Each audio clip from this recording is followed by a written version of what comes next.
Hola chicos, ¿cómo están? Muchos de ustedes me lo dejaron en los comentarios, muchos de ustedes. El día de hoy les quiero contar la verdadera razón del por qué yo salí de Cuba, cuándo salí de Cuba y cómo salí de Cuba. Si es la primera vez que ingresas al canal, te cuento que mi nombre es Janet, yo soy cubana. Vivo acá y resido en Perú hace 5 años. En marzo cumplo 6 años. Estoy muy pero muy feliz con la acogida que tú me estás dando.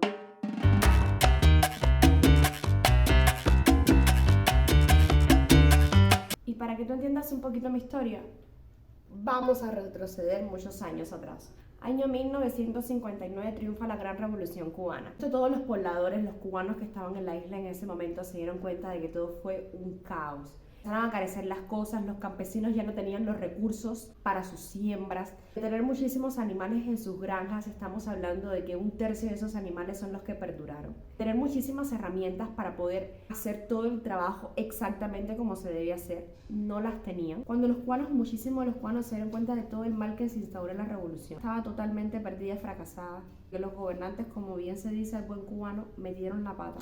Destruyeron totalmente un país y aún sabiéndolo, ni siquiera lo afirman. Pero tú puedes creer que hay muchísimos cubanos que aún sabiendo la verdadera situación que se vive en Cuba, y sobre todo los militares, apoyan la revolución cubana. Sí, apoyan la revolución cubana. Es la cruda realidad que tenemos que vivir y enfrentar todos los cubanos día tras día. Y esa es una de las grandes razones del por qué se nos es tan difícil poder enfrentarnos a ese gobierno, además de que ellos son dueños de toda la fuerza militar y arremeten contra ti.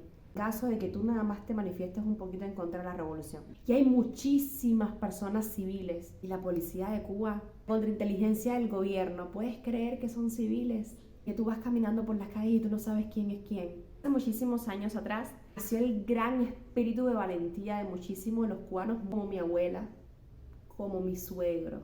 Se crearon muchísimas organizaciones en Cuba defendiendo los derechos humanos, defendiendo los derechos civiles, defendiendo los deberes y obligaciones del ser humano.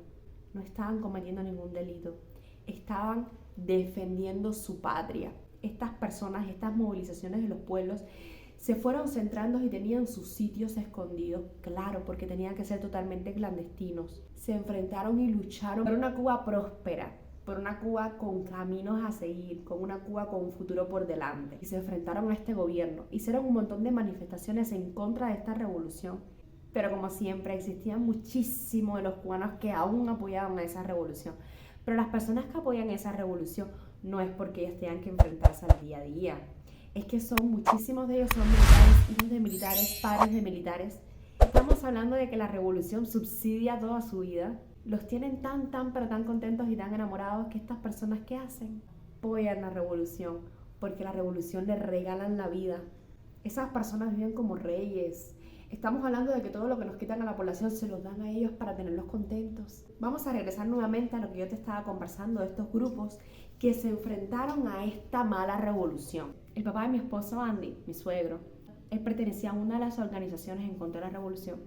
Pero claro, todo fue en vano, todo fracasó. La revolución, como siempre, se sale con la suya por la manera en la que opera. Muchísimos de ellos fueron apresados. La vida de mi suegro se tornó muy difícil en Cuba. Todos los trabajos que existen en Cuba son trabajos del gobierno. Todo el sistema de educación es del gobierno, todo el sistema de salud es del gobierno, todo en Cuba es del gobierno, con decirle que hasta los bancos son del gobierno. Esto hace de que se te dificulte muchísimas de las cosas si es que tú estás en contra de la revolución cubana. Mi suegro no podía trabajar porque no se lo permitía, porque los trabajos eran del gobierno. Mi suegro no podía hacer absolutamente nada en Cuba, no se podía desenvolver en ninguna de las ramas en Cuba porque todo en Cuba pertenece al gobierno. Nace su hijo Andy, en la actualidad es mi esposo, es el padre de mi hijo. Estos problemas recaen en Andy obviamente porque es su primogénito. Yo conozco a Andy unos añitos después de todo esto que les estoy contando. Y conozco a Andy en mayo del 2015. Estaba preparando para los exámenes de ingreso a la universidad para optar por la carrera de contabilidad y finanzas. Paso al tiempo que lo voy conociendo, él me cuenta un poquito la historia de su papá. Nos casamos, pues obviamente todos estos problemas pasan a mí. Y bueno, la situación se tornó muy gris. Mi esposo sale con su papá exactamente 8 meses antes que yo, y para poder salir fue un proceso muy pero muy largo. Muchísimos de los detalles que no me corresponde a mí decirlos en este video porque es algo muy personal. Me quiero basar solamente a contar mi historia. Pero ellos salieron y para poder salir les fue muy pero muy difícil. Quedó en La Habana, en donde estaba viviendo. Mi situación se volvió muy pero muy complicada, muy pero muy difícil. Con decirles que me daba miedo poder salir a la esquina porque yo no sabía qué metodología podía utilizar el gobierno de Cuba contra mí. Es muy difícil vivir en tu país y sentirte insegura. Es muy difícil vivir en tu país y saber que no tienes ningún tipo de libertad. Es muy difícil vivir en tu país y saber que nunca vas a poder prosperar porque nunca te van a dar esa posibilidad. Que el gobierno te va a cerrar todas las puertas. Pasaron muchísimas cosas en la ausencia de mi esposo en el país, pero en resumidas cuentas ya era tan difícil mi situación que no me quedó de otra que salir de Cuba. ¿Saben de qué manera yo me tenía que comunicar con mi esposo? Nosotros teníamos que utilizar palabras claves en nuestros correos, en nuestros mensajes. Claro, cuando aquello en Cuba no existía ni WhatsApp, prácticamente las redes sociales no tenían el auge que ahora. Hablando de que eso fue aproximadamente hace casi 6 años, nuestra mayor fuente de comunicación era el Gmail, era el correo. Cuando te interceptan las llamadas, te interceptan tus redes sociales, te interceptan todos los medios de comunicación posibles, todos te los interceptan, y cuando saben que estás hablando algo sinónimo de la revolución cubana, algo que sea totalmente negativo para ellos se las ingenian, pero tú nunca tienes ninguna libertad. Si no tienes libertad de expresión, ¿qué libertades vas a tener tú con los medios de comunicación? ¿Qué libertades? Le tuve que decir, llámame porque no tengo otra manera de escribirte por Gmail. No sé si en algún momento el gobierno logró escuchar la conversación que tuve con él, pero creo que la manera en la que nos pudimos comunicar, él me entendió perfectamente bien mi situación y empezamos a planificar mi ida. Yo salí de Cuba el 18 de marzo del 2017. Hasta ese momento fue el día más feliz de mi vida. En realidad feliz en partes, porque uno sale, sí, sale de ese gobierno opresor, de esa dictadura, dejas a tu familia atrás, dejas a tus seres queridos atrás, el sitio donde tú naciste atrás, tus amistades. A veces el paso que uno tiene que tomar no es el que uno quisiera, pero es el que debe tomar. Yo no tuve opción, yo no tuve alternativas, yo tenía que salir sí o sí. Todo el proceso para poder salir fue muy tedioso, fue muy difícil. Mamá estaba al tanto de muchísimas de las cosas y me dijo, bueno, nada, para adelante, ¿no? ¿Qué vas a hacer? Sí, no tienes de otra, no hay alternativas, entonces para adelante.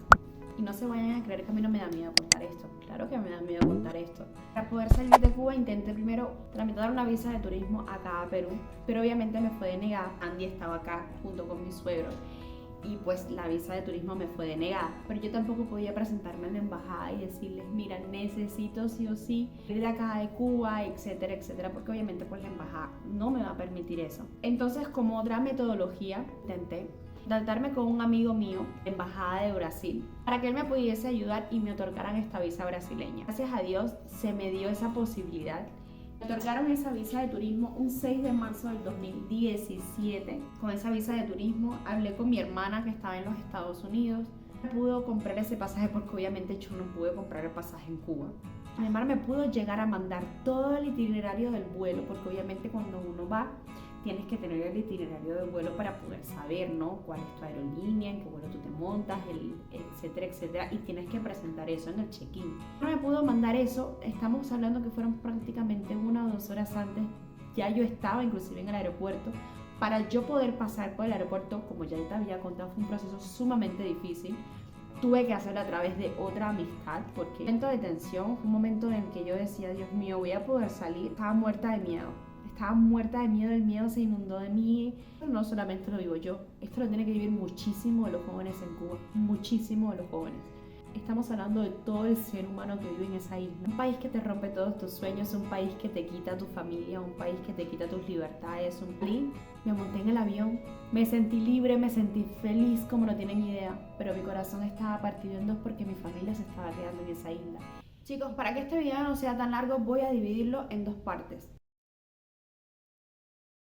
Salí del aeropuerto de Manaos, yo no conocía nada de la ciudad, tenía muchísimo miedo. Casi que duermo en la calle. Cojo un vuelo de Manaos hasta Tabatinga. Andy me estaba esperando. Cruzamos el río Amazonas 13 horas. Tuvimos que esperar 2 días más y coger una lancha. Se rompe y se malogra en el medio del río Amazonas. No teníamos alimentos, no teníamos nada, ni siquiera una botella de agua. Y en la frontera de Perú rápidamente solicité un asilo político. En esta segunda parte les voy a contar exactamente cómo fue que llegué acá hasta la ciudad de Lima. Muchas gracias por todo ese apoyo que tú me estás dando. Me ha sido muy difícil poder contarte mi historia. Hay cosas de que uno quisiera pasar página, quisiera olvidar, pero muchos de ustedes me lo pidieron y me hace feliz poder contarles esto.